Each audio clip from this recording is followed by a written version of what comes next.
Prefirió apearse del camión un poco antes de la entrada del pueblito y echar a caminar por entre aquellos sauces gruesos, viejos, coposos, que inclinaban sus ramas cubiertas de follaje sobre la acequia del costado.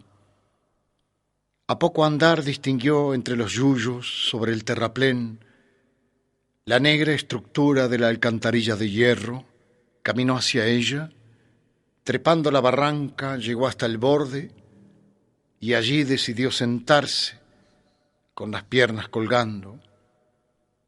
El sol se perdía, ya solo alumbraba el borde de los cerros del oeste, oscuros de mañana.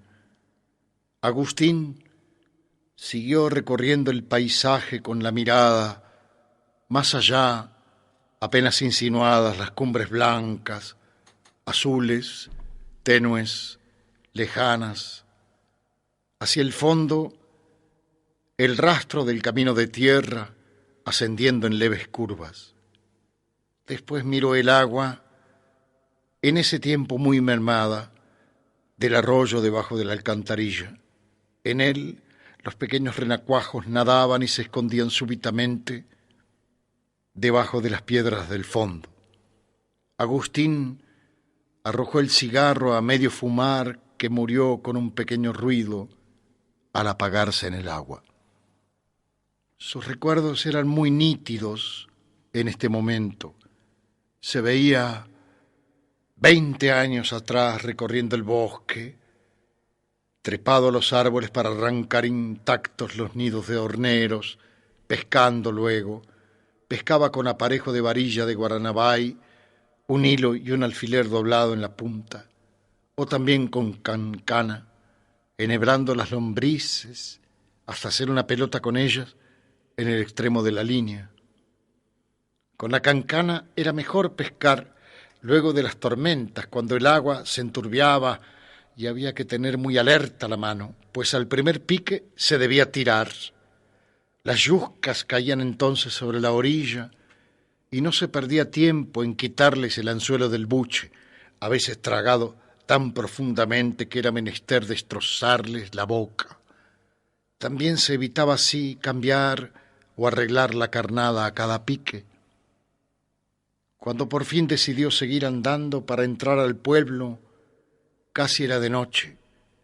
Algunos de los faroles a querosén ya habían sido colgados de los palos. Agustín entró al boliche y se sentó sobre un cajón vacío. Alrededor de un farol que apenas iluminaba el almacén, se habían juntado cientos de bichos de luz y cascarudos que luego de quemarse contra el vidrio caían al suelo crujiendo levemente. Los dos borrachos que estaban adentro no se molestaban por eso. Agustín golpeó el mostrador con los nudillos. Al poco rato acudió una sombra. ¿No me conoces?, dijo el recién llegado, Agustín. ¡Agustín!, exclamó el hombre detrás del mostrador.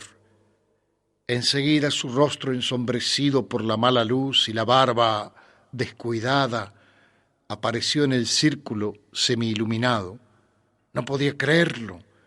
Volvió a repetir su nombre, Agustín, varias veces, al tiempo que daba vueltas para mirarlo más de cerca y golpearle los brazos en señal afectiva. ¿Cuánto tiempo?, dijo por fin el bolichero. Varios años, dijo Agustín. Tómate una copa, hombre. ¿Cómo has vuelto? Quería ver esto. Tenía mis dudas, o no sé qué cosas, y quería verlo de nuevo. El bolichero se había apresurado a buscar una botella y luego de un segundo de vacilación tomó una de ginebra apenas empezada y le sirvió una copa. Mientras hacía esto no dejaba de mirarlo. Después, con el trapo que llevaba sobre un hombro, limpió el pedazo de mostrador donde sentara la copa, tal vez solo por costumbre, mecánicamente.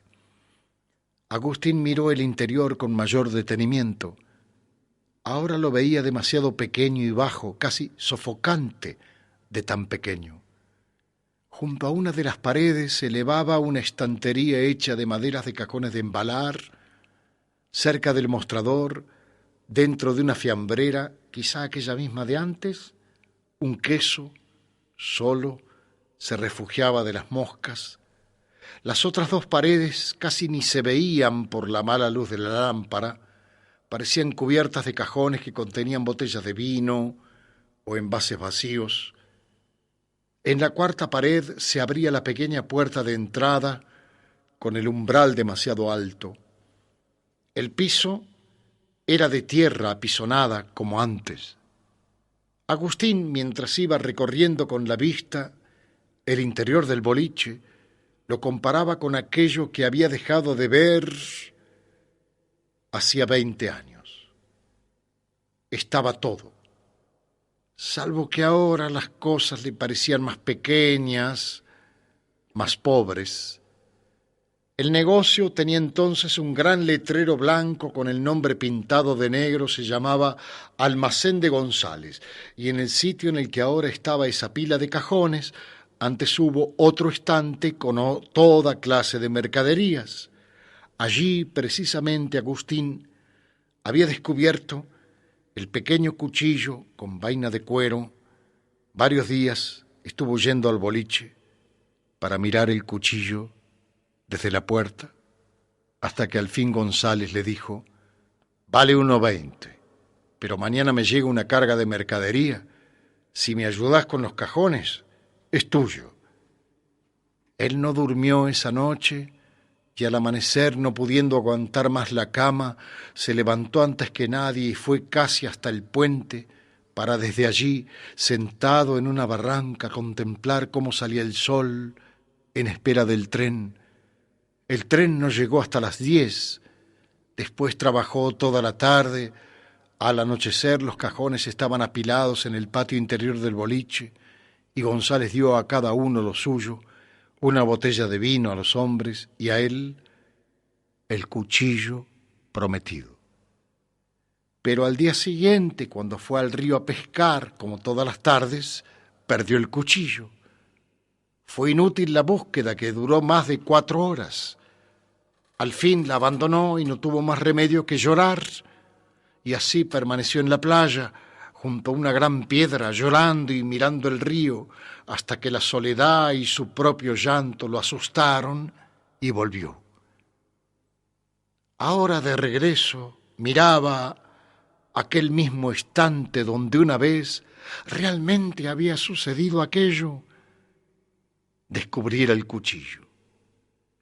¿Quiénes son los que quedan?, preguntó Agustín. ¿Los que quedan? Creo que nadie. Para vos no queda nadie. Muchos han muerto, sí, los demás seguimos tirando, pero aquellos 20 y tantos años han muerto, salvo que yo no vi cómo se fueron, porque nunca descubrimos cómo nos hacemos viejos. El bolichero se empinó un vaso de ginebra y después volvió a decir: ¿Y vos qué hacés? Agustín sonrió, no supo qué responder. Le pareció muy difícil y también lo avergonzó un poco contestar. Prefirió él también empinarse la ginebra y sonreír. El bolichero parecía alegre y así resultaba no del todo igual a la idea que Agustín había conservado de él en estos 20 años. El viento silbaba por momentos entre las ramas de los eucaliptos. Agustín regresaba caminando lentamente por un sendero que corría junto al terraplén de las vías del ferrocarril. Hacía fresco, pero él lo sentía agradable.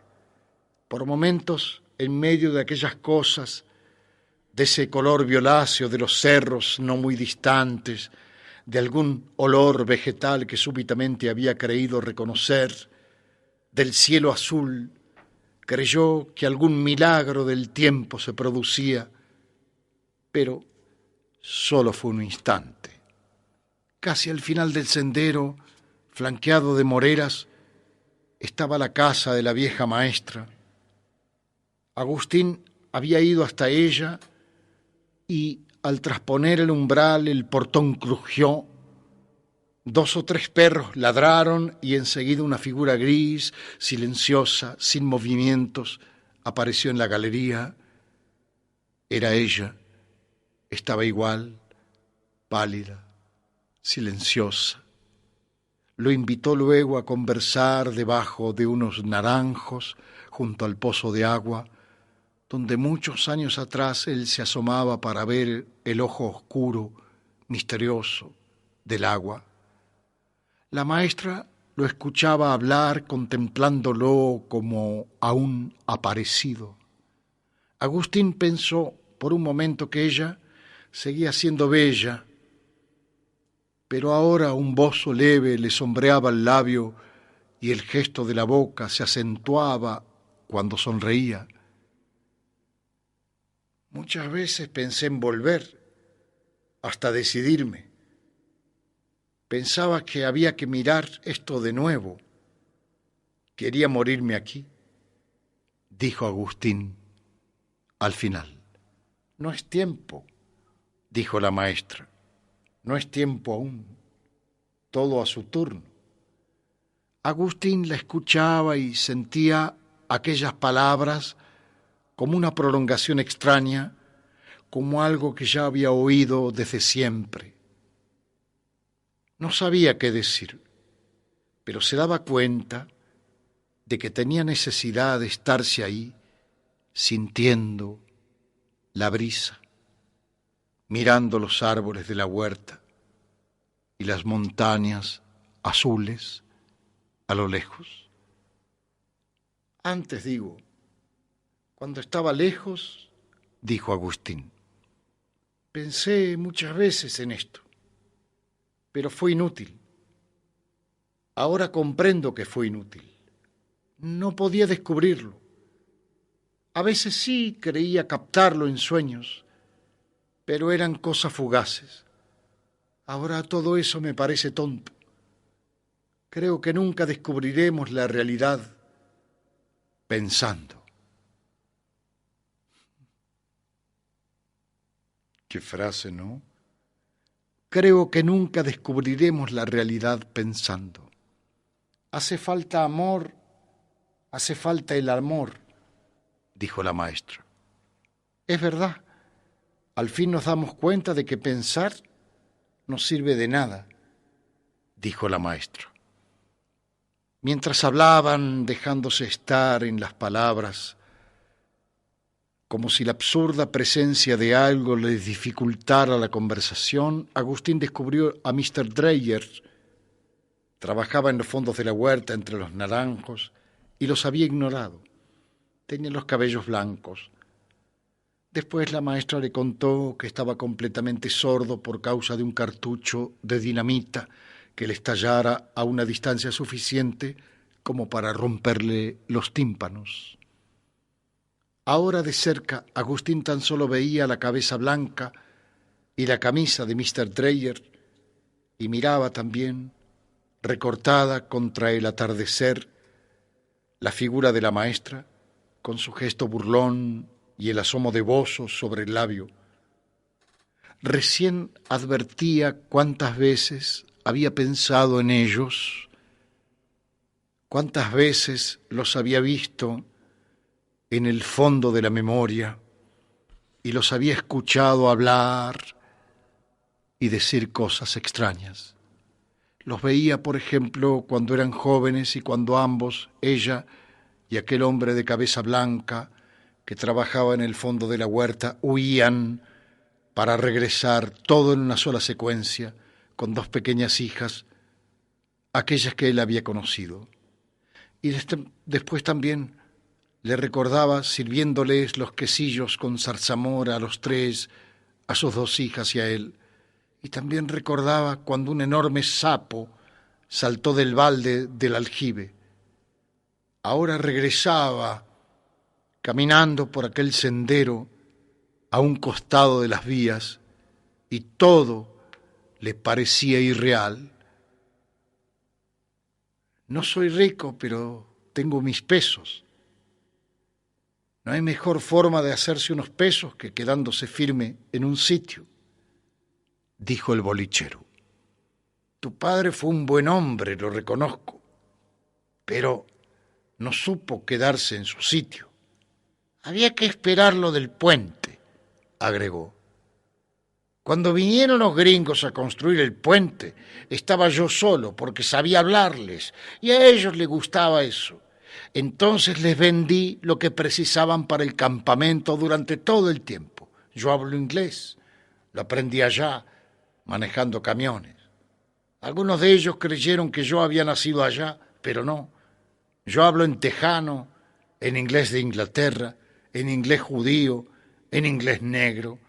Pero estos cabrones, al oírme hablar en su propio tono, me estimaron. Y solo porque tengo fino el oído, porque antes de vender cosas, yo he sido violinista. ¿Y Ana? Preguntó Agustín. El bolichero tomó un cuchillo enorme y empezó a cortar el pan en pedazos muy pequeños. Vive todavía, dijo. Está vieja y pobre. Ya enterró a todos sus hijos, pero sigue de luto. Era verdad. Ana había perdido a sus hijos uno tras otro, casi al nacer. Fueron 14. Ahora Agustín la había encontrado. Era una sombra negra y cubierta de arrugas. Ella trató de simular que lo conocía, pero todo había muerto. Por fin había enviudado, mientras guardaba luto por la muerte de su último hijo. Está lloviendo en el cerro, dijo el bolichero. Tendremos mosquitos. Mi primer recuerdo consciente es el de la toma de una fotografía, mis zapatillas oscuras, un día luminoso, tal vez como el de hoy, los vibrantes, alegres colores del mundo y mis zapatillas caminando por un costado de los rieles del ferrocarril, donde crecía el pasto verde y todavía mojado por el rocío. Mi hermana iba a mi lado y trataba de animarme y de convencerme de que sonriera cuando me sacaran la fotografía. Yo iba temeroso y seguramente por eso sentía que el trayecto andado era tan largo. Al final nos ubicamos en medio de un jardín donde los rosales crecían más arriba de mi cabeza. Pero no quise sonreír. Mi hermana me hacía cosquillas en el cuello.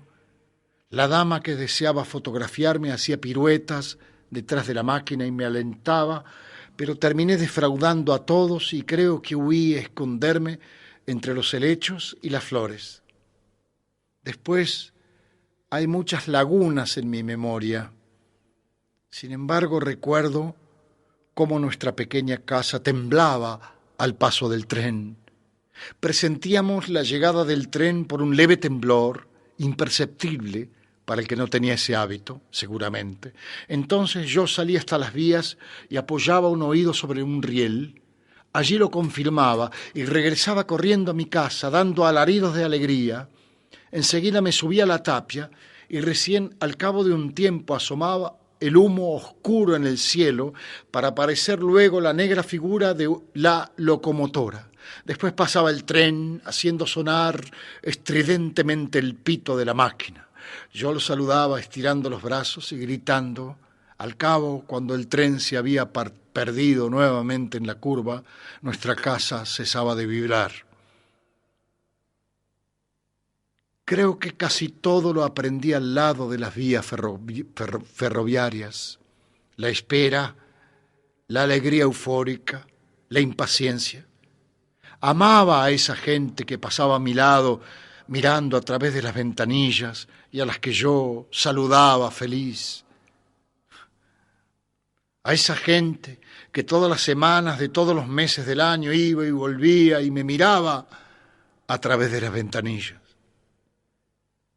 También me gustaba esperar los trenes desde el río y desde allí, debajo del puente de hierro, estirado de espaldas sobre la arena, aterrorizado, lo miraba pasar encima de mí.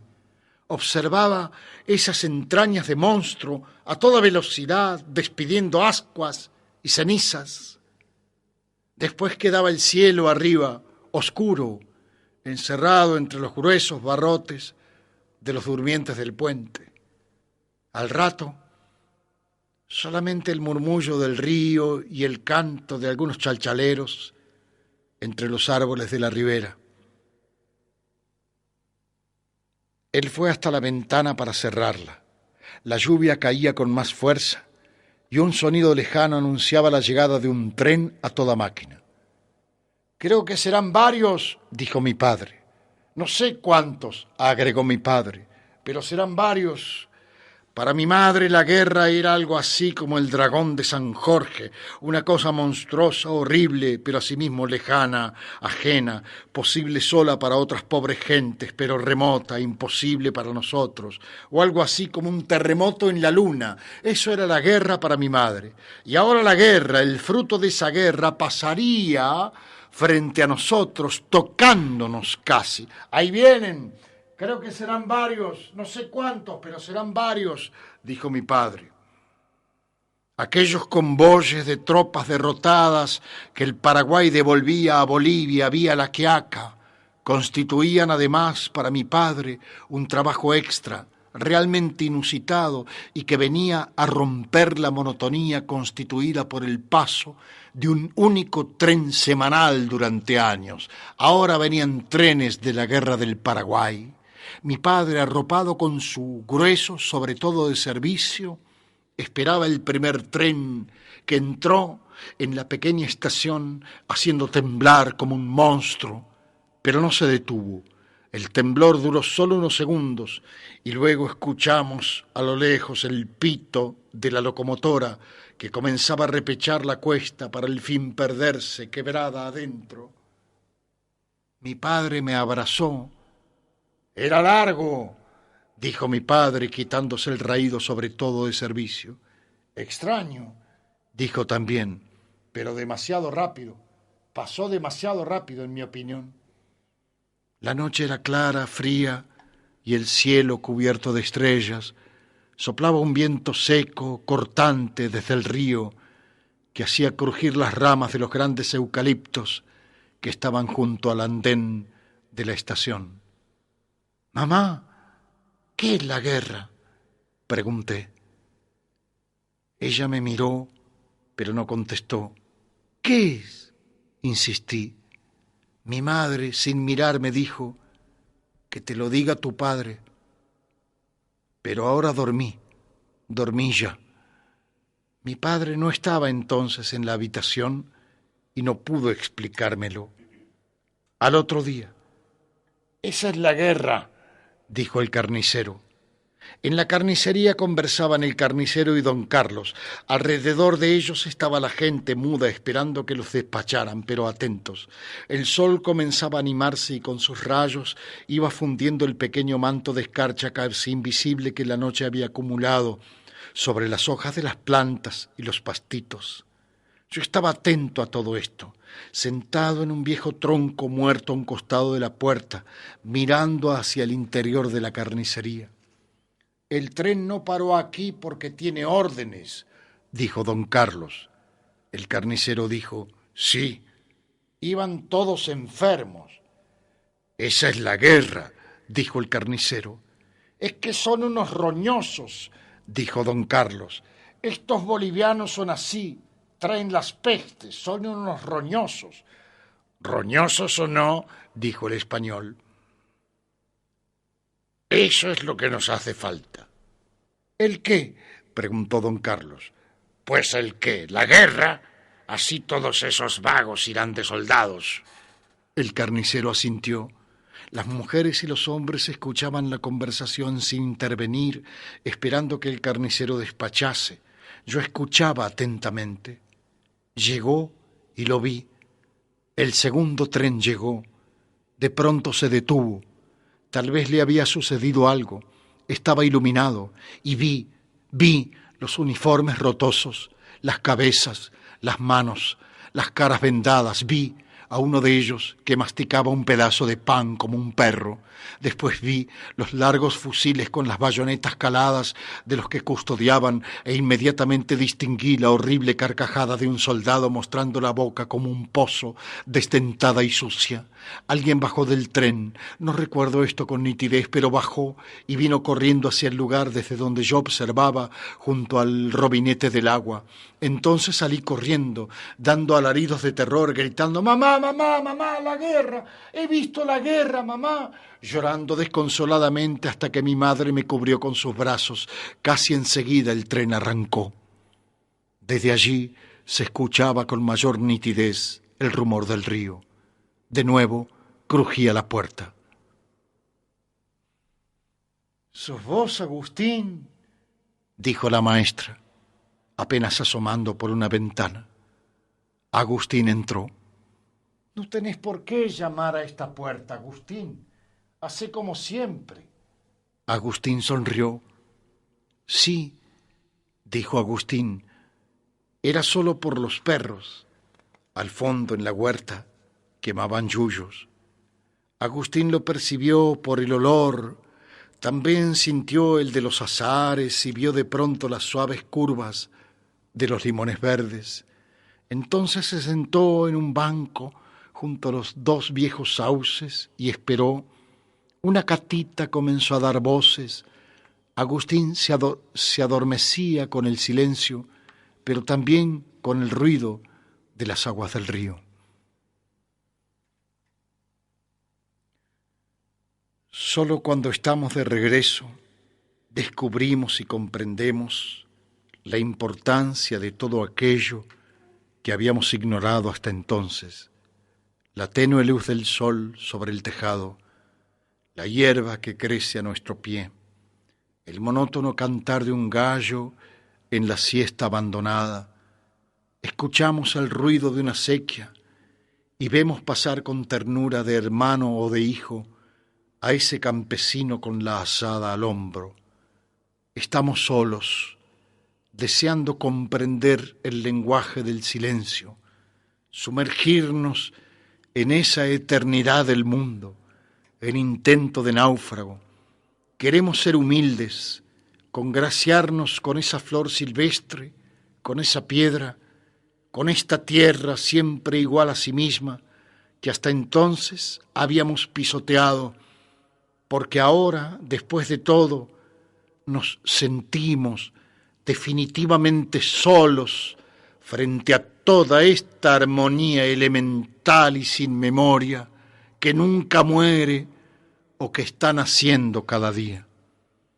Primero fue el olor del pan tierno cociéndose en el horno, y después la siesta ubérrima y sonora, quieta, densamente presente y silenciosa. Hacia el atardecer el aire se puso fresco y transparente. Agustín le preguntó y la maestra dijo: «¿Hace mucho que se casó?». «Lo sabía», dijo a su vez él, luego de un momento. Agustín no volvió a decir nada. «Hace mucho que se casó». ¿Cuál sería la pregunta de Agustín, no? La sabemos de memoria, ¿no? «Hace mucho que se casó». «Lo sabía», dijo a su vez él, luego de un momento. Agustín no volvió a decir nada, simplemente miraba cómo se mecían las ramas de los grandes sauces llorones que se inclinaban sobre la acequia. «Está en Rosario desde que se casó», dijo la maestra. Agustín está en silencio. La mira y vuelve a mirar los sauces. «La vida es una cosa seria, Agustín». «Sí», dice él. «Los que no quieren entenderlo se quedan solos». Ahora es ella la que se queda mirando en silencio a lo lejos, a través del alambrado hasta el confín de la quinta. Luego se vuelve y casi con brusquedad dice: hablemos claro, Agustín. Me hubiera gustado tenerte como hijo. Él la mira. Ahora el viento ya es más fresco y comienza nuevamente a silbar por entre los eucaliptos. Sí, creo que lo sabía. ¿Quién sabe?, dijo él. Pero la maestra se había sentado y no lo miraba. Permanecía en silencio. Y ese silencio era riesgoso, incurable. Por fin Agustín dijo: ahora me voy. Los perros romperán la puerta si no llego.